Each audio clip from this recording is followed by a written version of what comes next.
കൊലയാളികൾ വിജയിച്ചു. എല്ലാവരും അമിത് ഉറാങ്ങിന് പിന്നാലെ DVR കിട്ടിയാൽ. DVR കിട്ടിയാൽ എല്ലാവരെയും മണ്ടന്മാരാക്കാം. അത്ര തന്നെ. വാർത്തകൾ വിശദമായി. അങ്ങനെ തിരുവാതുക്കൽ ഇരട്ടക്കൊലപാതകം ആസൂത്രണം ചെയ്തവരുടെ തിരക്കഥയ്ക്കനുസരിച്ച് തന്നെ കാര്യങ്ങൾ നീങ്ങുകയാണ്. തുടക്കം മുതൽ തന്നെ പ്രതി വിജയകുമാറിന്റെ വീട്ടിലെ മുൻ ജീവനക്കാരനാണെന്ന് പറയപ്പെടുന്ന അസം സ്വദേശി എന്ന 23-കാരനായ അമിത് ഉറാങ്ങിൽ തന്നെ ഫോക്കസ് ചെയ്താണ് കാര്യങ്ങൾ നീങ്ങുന്നത്. തുടക്കം മുതൽ യാതൊരു തരത്തിലും പ്രതിയുടെ കാര്യത്തിലോ പ്രതിയുടെ ഇന്റൻഷനിലോ കൃത്യനിർവഹണത്തിലോ യാതൊരു സംശയവും ഉണ്ടാകരുത് എന്നൊരു നിർബന്ധ ബുദ്ധി ആർക്കോ ഉള്ളതുപോലെ. ശ്രദ്ധിച്ചു നോക്കിയാൽ നമുക്ക് മനസ്സിലാകും. പ്രതി 3 വർഷത്തോളം വിജയകുമാറിന്റെ വീട്ടിലും ഓഡിറ്റോറിയത്തിലും ജോലി ചെയ്തിരുന്നു എന്ന് പറയുന്നുണ്ടെങ്കിലും ഇയാൾ എങ്ങനെ അവിടെ എത്തപ്പെട്ടു, ഇയാളുടെ ബാക്ക്ഗ്രൗണ്ട് എന്താണ് എന്ന് ആർക്കും തിട്ടമില്ല. പ്രതി സ്ക്രൂ ഡ്രൈവറും ഡ്രില്ലറും ഒക്കെ ഉപയോഗിച്ച് ജനലഴിച്ച് അതുവഴി കതക് തുറന്നിട്ടും ആരും അറിഞ്ഞില്ല പോലും. തിരക്കഥയാണെന്ന് തോന്നിപ്പിക്കാതെ, എന്നാൽ അല്ലറ ചില്ലറ ആശയക്കുഴപ്പങ്ങൾ ഉണ്ടാക്കി, എന്നാൽ ഒടുക്കം കൃത്യമായ തെളിവുകളോടെ അമിത്തിലേക്ക് എത്തിക്കുവാനും ആസൂത്രകർക്ക് ഇതുവരെ കഴിഞ്ഞിട്ടുണ്ട്. 1-ാം ഘട്ടം അങ്ങനെ വൃത്തിയായി. കിണറ്റിനടുത്തേക്ക് പ്രതി പോയതായി പോലീസ് നായ കണ്ടെത്തിയിട്ടുണ്ട്. പക്ഷേ ഒന്നും കിണറ്റിൽ ഉപേക്ഷിച്ചിട്ടില്ല. അവിടെ വരെ പോകണം, പക്ഷേ ഒന്നും ഉപേക്ഷിക്കരുത് എന്ന നിർദ്ദേശം ഉണ്ടായിരുന്നായിരിക്കണം. CCTVയുടെ DVR മറ്റെങ്ങും കളയാതെ കൊണ്ട സമീപത്തുള്ള തോട്ടിൽ കളഞ്ഞു. കുറ്റവാളി അമിത് എന്ന് തെളിയിക്കണമെങ്കിൽ പ്രൈമറി എവിഡൻസായ DVR കണ്ടെത്തേണ്ടതായിട്ടുണ്ട്. ഏറ്റവും നിർണായകമായ ഒരു തെളിവാണിത്. കൃത്യനിർവഹണത്തിന് ശേഷം പ്രതി തെളിവ് നശിപ്പിക്കുവാൻ ശ്രമിച്ചു. എന്നാൽ പോലീസ് അത് കണ്ടെടുത്തു.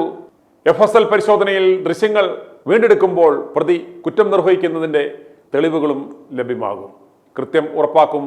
പോലീസിനെയും കോടതിയെയും ബോധിപ്പിക്കുവാൻ ഇത് തന്നെ ധാരാളം. പ്രതി അമിത് ഉറാങ് എന്ന് സംശയാതീതമായി സ്റ്റാമ്പ് ചെയ്യപ്പെടും. ഓർക്കുക, പോലീസ് നായ മണം പിടിച്ച് കിണറിന്റെ അടുത്ത് വരെ പോയിരുന്നു. എന്നാൽ ഈ തോടിന്റെ പരിസരത്തെങ്ങും വന്നിരുന്നുമില്ല. DVR തോട്ടിലേക്ക് എറിഞ്ഞു എന്ന പ്രതിയുടെ മൊഴിയെ തുടർന്ന് പോലീസ് പ്രതിയെ സ്ഥലത്തെത്തിച്ച് തെളിവെടുപ്പ് നടത്തുന്നത് കാണുക. മാധ്യമങ്ങളെല്ലാം ഇത് ലൈവായി കാണിക്കുന്നത് കൊണ്ട് ഇതിൽ പരം ഒരു തെളിവ് ആവശ്യമുണ്ടോ? പോലീസ് ഇത് ക്രിയേറ്റ് ചെയ്തതാണെന്ന് കോടതിയിൽ പോലും ആരും വാദിക്കുവാൻ ധൈര്യപ്പെടില്ല. വിജയകുമാറിന്റെ വീടിന് പിൻവശത്ത് 200 മീറ്റർ മാറിയാണ് ആ തോടുള്ളത്.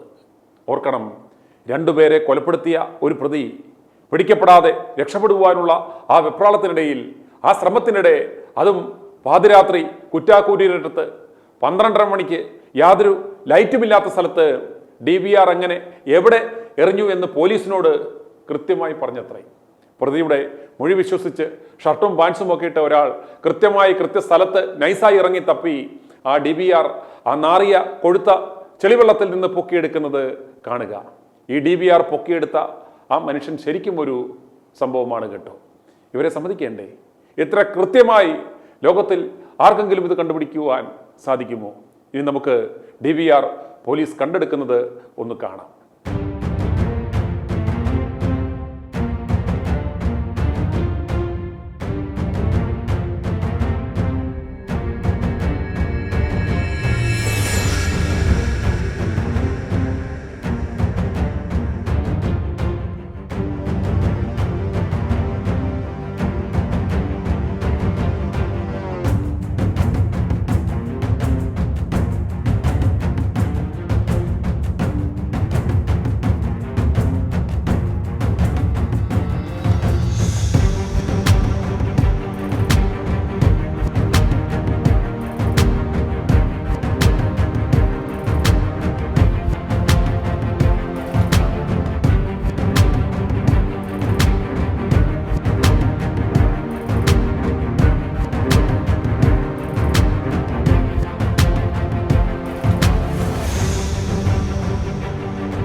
അതൊക്കെ പോട്ടെ, വിജയകുമാറിന്റെ വീടിന്റെ പുറത്ത് മതിലിൽ അമിത് എന്ന് എഴുതിയും വെച്ചിട്ടുണ്ടായിരുന്നു പോലും.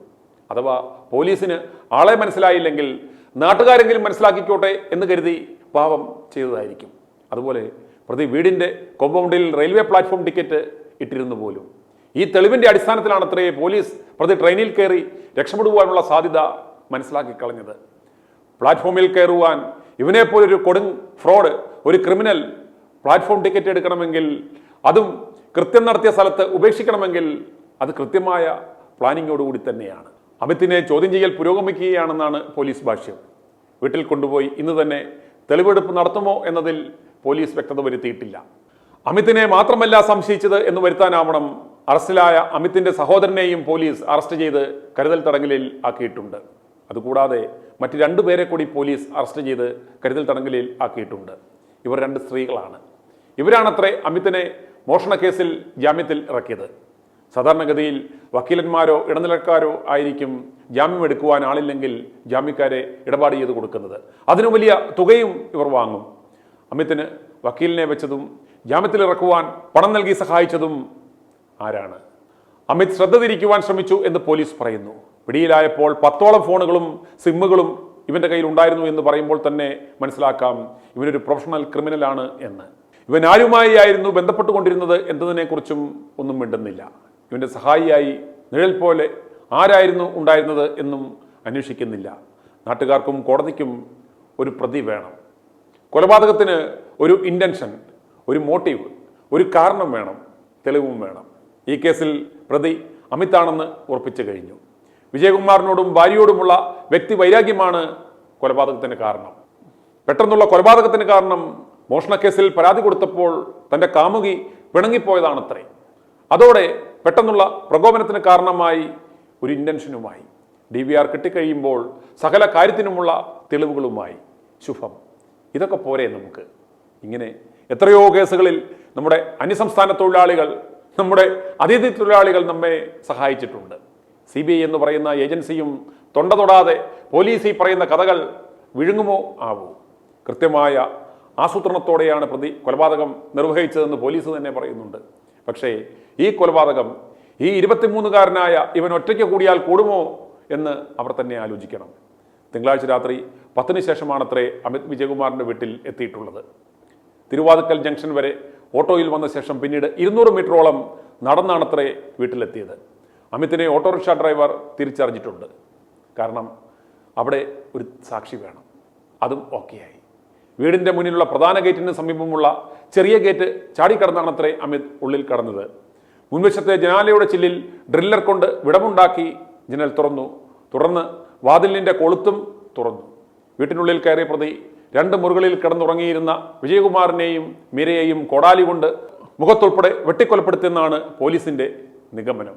ഇരുവരുടെയും വസ്ത്രങ്ങൾ വലിച്ചു കീറി വിവസ്ത്രരാക്കിയിട്ടുണ്ട്. തലയിൽ ആഴത്തിലേറ്റ മുറിവിൽ നിന്നുള്ള രക്തസ്രാവമാണ് മരണകാരണമെന്നാണ് പ്രാഥമിക പോസ്റ്റ്മോർട്ടം റിപ്പോർട്ടിലുള്ളത്.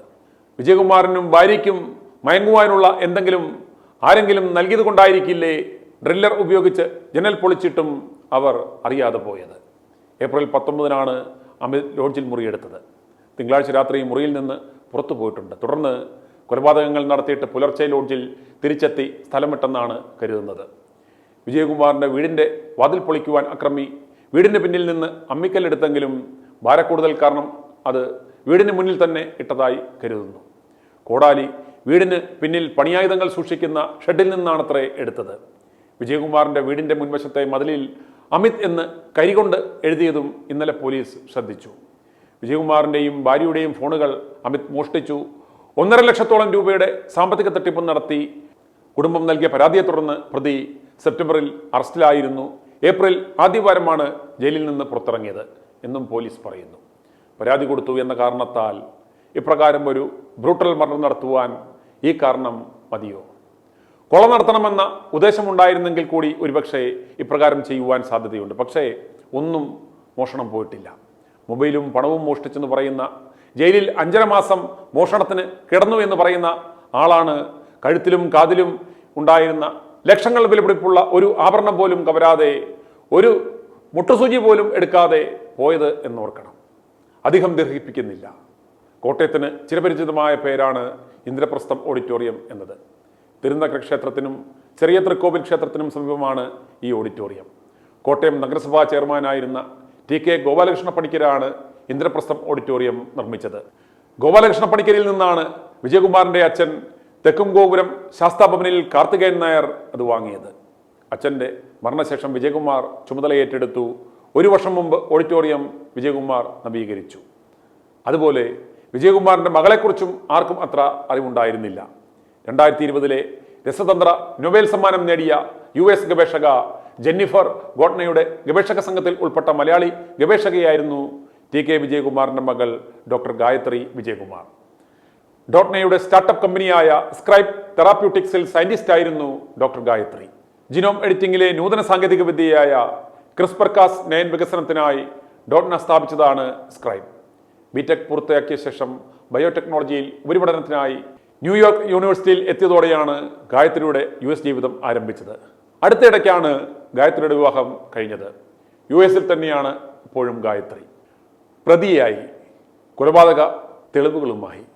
ഇനി അവശേഷിക്കുന്ന ചോദ്യങ്ങൾ 2. ആരാണ് കൊല്ലിച്ചത്? എന്തിനാണ് കൊല്ലിച്ചത്? ഈ 2 ചോദ്യത്തിനുമുള്ള ഉത്തരം ലഭിച്ചാൽ 3 മരണത്തിനുള്ള വിജയകുമാർ, ഭാര്യ ഡോക്ടർ മീര, മകൻ ഗോകുൽ കൃഷ്ണകുമാർ എന്നിവരുടെ കൊലപാതകത്തിനുള്ള ഉത്തരം ലഭിക്കും. CBI അവരുടെ പണി വൃത്തിയായി ചെയ്താൽ അത് കണ്ടുപിടിക്കുവാൻ സാധിക്കും. പക്ഷേ ചില്ലറ ഇടപാടലല്ലോ നടന്നിരിക്കുന്നത്. i2i News, an eye for truth. i2i News subscribe ചെയ്തിട്ടില്ലാത്തവർ ഇപ്പോൾ തന്നെ സബ്സ്ക്രൈബ് ചെയ്യുക. നോട്ടിഫിക്കേഷൻ ലഭിക്കുവാൻ ബെൽ ബട്ടണും അമർത്തുക.